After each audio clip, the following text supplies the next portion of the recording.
요즘 사정 횟수가 많으면 전립선암 위험이 낮아진다더라 같은 이야기 뉴스며 유튜브 쇼츠에서 정말 많이 보이죠. 단체 대화방에서도 누가 그래프 하나 올리면 금방 퍼지곤 합니다. 그런데 이거 과연 우리가 들은 그대로 믿어도 될까요? 숫자 하나만 보고 결론을 내리면 오히려 중요한 맥락을 놓칠 수 있습니다. 연령대, 기존 질환, 약물 복용, 생활 습관처럼 결과에 영향을 주는 요소들이 많기 때문입니다. 오늘은 50대 이상 사정 빈도와 전립선 암 위험에 대해 빠르고 정확하게 진실을 파헤쳐 드리겠습니다. 단순한 소문이 아니라 어떤 연구가 어떤 방법으로 무엇을 비교했는지, 그리고 우리 일상에 어떻게 적용할지까지 차근차근 풀어드릴게요. 사정 빈도를 늘리면 정말 위험이 낮아지는가? 50대 이후에도 같은 법칙이 그대로 통하는가? 과장된 홍보 문구와 검증된 데이터는 어떻게 구분할까? 같은 핵심 질문을 깔끔하게 정리해 드리겠습니다. 끝까지 보시면 연구가 말하는 진짜 메시지와 오해를 가르는 기준, 그리고 오늘 당장 스스로 점검할 수 있는 체크포인트까지 한눈에 정리할 수 있습니다. 이 내용이 흥미가 생기신다면 앞으로 올라올 최신 업데이트도 놓치지 않도록 지금 구독과 좋아요로 함께 해주세요. 숫자에 휘둘리지 않고 내 몸과 생활에 맞는 지혜를 차분히 찾아가 보겠습니다. 먼저 오늘의 핵심 질문부터 차분히 짚고 가겠습니다. 사정 횟수를 늘리면 전립선암 위험이 정말 낮아질까요? 이 질문에 가장 자주 인용되는 근거는 하버드 연구진의 대규모 코호트 연구입니다. 수만 명을 오랜 기간 따라가 본 결과 한 달에 20번 남짓, 규칙적으로 사정한 남성들이 한 달에 4번에서 7번 정도인 남성들보다 전립선암 진단을 받을 가능성이 낮게 나타났습니다. 이후 추가로 기간을 늘려 다시 분석했을 때도 같은 방향의 결과가 이어졌고요. 다만 이 효과가 모든 전립선암에 똑같이 나타난 것은 아닙니다. 비교적 진행이 느린 이른바 저위험 전립선암에서는 차이가 분명했지만 더 공격적인 고위험암에서는 뚜렷하지 않다는 점이 함께 보고되었습니다.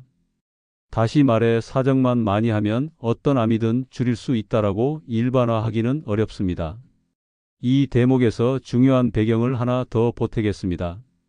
같은 연구 안에서도 연령대에 따라 연관성의 크기가 달랐습니다. 젊을 때의 생활 습관과 중년 이후의 생활 습관이 전립선 건강에 미치는 영향이 다를 수 있다는 뜻입니다. 특히 50대 이후에도 사정 빈도와 위험 감소의 연관이 완전히 사라지지는 않았지만 그 크기와 의미는 개인의 건강 상태, 동반 질환, 복용 약물, 운동과 식사 같은 생활 습관에 따라 달라질 수 있습니다. 결국 숫자 하나로 모두를 설명하기 어렵다는 것을 기억해 주시면 좋겠습니다. 그렇다면 왜 이런 연관이 관찰될까요?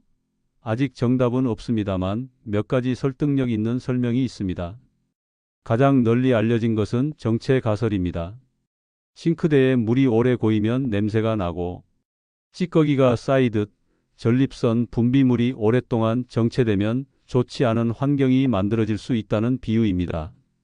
규칙적인 사정은 이 정체를 줄여 전립선 안의 미세한 염증 환경을 완화할 수 있다는 설명이지요. 또 한편으로는 규칙적 사정이 전립선 주변의 혈류 순환을 돕고 우리 몸의 면역 체계가 지나치게 자극되지 않도록 균형을 잡아줄 수 있다는 가설도 있습니다.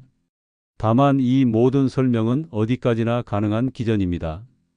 실제로 인과관계를 확정하려면, 즉 사정 때문에 위험이 줄었다고 단정하려면 더 정교한 연구가 필요합니다. 이제 흔히 생기는 오해들을 하나씩 바로잡아 보겠습니다. 첫째, 횟수는 많을수록 무조건 좋다는 생각은 안전하지 않습니다. 여러 연구를 한데 모아본 종합 분석에서도 아주 과도한 빈도까지 갈 필요는 없다는 메시지가 반복됩니다. 무리 없는 규칙성, 예를 들면 일주일에 2~3번에서 4번 정도의 중간 수준에서도 이점이 관찰됐습니다. 둘째, 사정만 잘하면 고위험암도 줄어든다는 주장 역시 현재 증거로는 부족합니다. 저위험암에서는 연관이 꽤 뚜렷하지만 고위험암에서는 일관되지 않았다는 결과가 많습니다. 셋째, 이건 원인과 결과가 이미 확정됐다는 표현도 조심해야 합니다. 상당수 연구가 설문으로 스스로 보고한 빈도를 썼기 때문에 기억 오류가 끼어들 수 있고 평소 건강관리를 잘하는 분들이 사정 빈도도 높을 가능성, 즉 건강한 생활 습관 자체가 결과에 영향을 준 가능성을 완전히 제거하기 어렵습니다.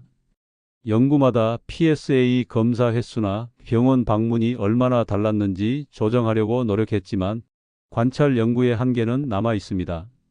넷째, 젊을 때와 50대 이후가 같다는 생각도 정확하지 않습니다. 일부 연구에서는 젊은 연령대의 결과가 서로 엇갈렸고 특히 공격적인 암과의 관계는 불명확했습니다. 요약하면 50대 이후에는 숫자보다 나의 몸 상태와 생활 습관이 더 큰 그림에서 함께 고려되어야 합니다. 이제 국내 상황을 살펴보겠습니다. 우리나라 전립선암은 고령화가 빠르게 진행되면서 꾸준히 늘었습니다. 특히 60세 이후의 진단 비중이 매우 높습니다. 이런 배경에서 검진 체계에 대한 이해가 중요합니다. 현재 우리나라의 국가암검진에는 PSA가 포함되어 있지 않습니다. 그래서 50대 이상이라면 그리고 특히 가족력 같은 위험 요인이 있다면 비뇨의학과에서 의료진과 상담해 언제부터 얼마나 자주 검사를 할지 개인 맞춤으로 결정하는 것이 현실적이고도 안전한 방법입니다. 해외 가이드라인 역시 비슷한 메시지를 줍니다. 5060대에는 너무 자주도 너무 드물지도 않게 24년 간격을 기본으로 개인의 위험도와 선호, 동반 질환을 함께 고려해 주기를 권합니다. 중요한 것은 나에게 맞춘 의사결정, 즉 의료진과 함께 충분히 대화하고 정하는 과정입니다. 그럼 저는 오늘부터 무엇을 하면 좋을까요? 라는 질문을 받는다면 이렇게 말씀드리겠습니다. 우선은 몸 상태와 마음 상태를 먼저 점검해 주십시오. 심장 약을 드시거나 전립선 비대증 증상으로 소변 줄기가 약하고 잔뇨감이 있다면 생활 습관을 급격하게 바꾸거나 숫자 목표를 세우기 전에 주치의와 상의하는 것이 안전합니다. 그 다음은 무리 없는 규칙성을 찾아보는 일입니다. 일주일에 몇 번이든 본인과 배우자의 건강과 편안함을 해치지 않는 선에서 자연스럽게 이어가는 것이 핵심입니다. 이번 달엔 꼭 20번 같은 단단한 목표는 오히려 스트레스가 되어 역효과를 낳을 수 있습니다. 성 건강은 양보다 지속 가능한 리듬이 중요합니다. 생활 전반의 관리도 함께 가야 합니다. 금연은 전립선 건강뿐 아니라 온몸의 염증을 낮추는 가장 강력한 선택입니다. 식사는 채소와 과일을 넉넉히 드시고 토마토처럼 리코펜이 풍부한 식품을 익혀 드시면 흡수가 잘 됩니다. 붉은 고기와 포화지방을 너무 많이 드시지 않도록 조절하시고 가공육과 과도한 음주는 줄이는 편이 좋습니다. 운동은 특별한 장비가 없어도 괜찮습니다. 빠르게 걷기처럼 땀이 약간 배는 정도의 활동을 일주일에 3번, 한 번에 30분만 꾸준히 하셔도 큰 도움이 됩니다. 체중이 조금만 줄어도 염증 지표와 대사 건강이 좋아지면서 전립선 건강에도 긍정적인 신호가 이어집니다. 이 모든 것들이 함께 움직일 때 사정 빈도가 주는 작은 이점이 더 잘 살아난다고 이해하시면 됩니다. 검진은 개인별로 계획을 세우시면 됩니다. 가족 중에 아버지나 형제에게 전립선암 병력이 있거나 진단 시점이 상대적으로 이른 집안 내력이 있다면 더욱 주의를 기울여야 합니다. 이런 경우에는 50대 초반 혹은 그보다 이른 나이부터 상담을 시작하는 것이 안전합니다. 반대로 전신 건강이 좋고 다른 위험 요인이 없으며 이전 검사 결과가 안정적이었다면 간격을 조금 더 길게 가져갈 수도 있습니다. 중요한 것은 내가 안심할 수 있는 간격을 의료진과 함께 합리적으로 정하는 것입니다. 지금까지의 내용을 팩트체크 관점에서 다시 한번 정리해 드리겠습니다. 첫째, 50대 이상에서도 사정 빈도와 전립선암 위험 사이에는 줄어드는 경향이 반복적으로 관찰되었습니다. 둘째, 이 경향은 특히 진행이 느린 저위험암에서 더 뚜렷했고 고위험암에서는 아직 일관되지 않았습니다. 셋째, 많을수록 무조건 더 좋다는 선형 법칙처럼 받아들이기보다는 무리 없는 중간 수준의 규칙성에서도 이점이 보였다는 메시지를 기억해 주십시오. 넷째, 현재의 증거는 상관관계에 가깝습니다. 숫자 뒤에 숨은 개인차와 생활습관, 검사 횟수 같은 교란 요인이 남아 있을 수 있습니다. 다섯째, 한국에서는 PSA가 국가검진에 포함되어 있지 않기 때문에 50대 이상이라면 비뇨의학과에서 맞춤 상담으로 검진 계획을 세우는 것이 현실적입니다. 마지막으로 숫자에 휘둘리지 않기 위한 관점을 세 가지로 정리하며 본문을 마무리하겠습니다. 첫 번째 관점은 숫자는 처방이 아니라 방향이라는 점입니다. 연구에서 말하는 20번은 집단을 나누기 위한 선일 뿐 개인에게 그대로 적용되는 목표치가 아닙니다. 내 몸에 무리 없는 규칙성이 가장 중요합니다. 두 번째 관점은 검진과 생활관리는 함께 간다는 점입니다. 사정 빈도만으로 위험을 바꾸려 하기보다 운동과 식사, 체중, 금연 같은 기본기가 함께 맞물릴 때 결과가 달라집니다. 세 번째 관점은 나에게 맞춤입니다. 나이, 가족력, 동반 질환, 현재 복용 약물까지 모두 고려해 의료진과 충분히 상의하고 진행하시는 것이 가장 안전하고 현명한 길입니다. 이 내용은 의학적 진단이나 치료 지시가 아니라 지금까지의 연구 결과를 이해하기 쉽게 풀어 설명드린 정보입니다. 같은 50대라도 또 같은 60대라도 사람마다 출발선이 다르고 몸 상태가 다릅니다. 그래서 오늘 들으신 내용을 내 상황에 맞게 적용하시려면 가까운 비뇨의학과에서 의료진과 꼭 상의해 주세요. 그 과정에서 불필요한 걱정은 덜고 필요한 검사는 놓치지 않으실 수 있습니다. 무엇보다도 지나친 불안 대신 꾸준한 관리가 전립선 건강을 지키는 가장 든든한 방법이라는 사실을 기억해 주시면 좋겠습니다.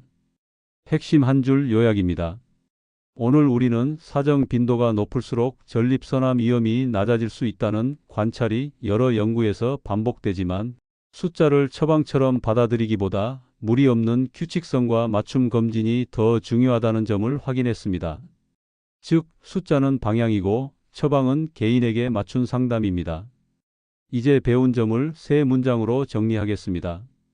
첫째, 50대 이후에도 사정 빈도와 위험 감소의 연관은 관찰되지만 특히 저위험 전립선암에서 더 뚜렷합니다. 둘째, 고위험암에서의 효과는 아직 분명하지 않으니 과도한 기대는 금물입니다.